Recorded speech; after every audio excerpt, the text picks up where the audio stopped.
how to log in or sign in LinkedIn account. In today's video, I'll show you how to quickly log into your LinkedIn account. So let's get started. First, open your LinkedIn app if you're using a mobile device, or go to www.linkedin.com on your browser. Now, once you're on the home page, click or tap on the sign in button. You'll find this in the top right corner of the page on desktop or directly on the app's main screen. Simply click on continue or sign in.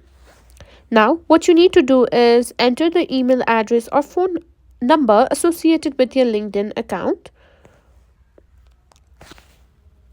Now, if you have a passkey or passkey enabled, simply do that. And once you've entered your details, now if you've enabled two-step verification for added security, you'll receive a code on your phone or email. And simply click on sign in, and that's it. You're now logged into your LinkedIn account.